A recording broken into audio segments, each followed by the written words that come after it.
بسم اللہ الرحمن الرحیم۔ السلام علیکم دوستو، اپنی اس نئی ویڈیو میں تمام فرینڈز کو خوش آمدید۔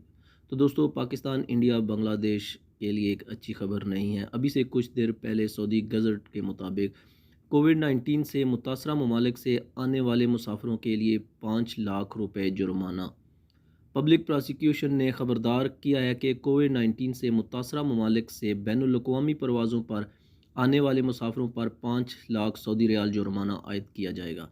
نقل و حمل کے ذمہ داروں کے خلاف بھی سزا دی جائے گی۔ پبلک پراسیکیوشن نے تصدیق کی کہ مملکت میں بین الاقوامی پروازوں پر آنے والے مسافر اور داخلی بندرگاہوں کے ذریعے نقل و حمل اور آپریٹرز کے ذمہ داروں کو یہ ظاہر کرنا چاہیے کہ آیا انہوں نے کرونا وائرس کے پھیلنے سے متاثرہ ممالک میں سے کسی کا دورہ کیا ہے۔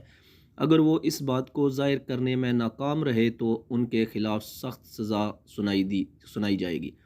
خلاف ورزی کرنے والے کو نصف ملین ریال تک جرمانہ کی سزا دی جائے گی، اور خلاف ورزی کرنے والا آپریٹر یا نقل و حمل کے ذرائع کا مالک خلاف ورزی کے نتیجے میں ہونے والے کسی بھی نقصان کو برداشت کرے گا۔ پبلک پراسیکیوشن نے مزید کہا کہ اگر خلاف ورزی کسی مجرمانہ فعل کے ساتھ ہوتی ہے تو مجرم کے خلاف مقدمہ مجاز عدالت میں پیش کرنے سے پہلے پبلک پراسیکیوشن کے حوالے کیا جائے گا۔ تو دوستو، ابھی تک کے لیے یہ لیٹسٹ نیوز تھی۔ انشاءاللہ ملیں گے کسی اور اچھی نیوز کے ساتھ، تب تک کے لیے اللہ حافظ۔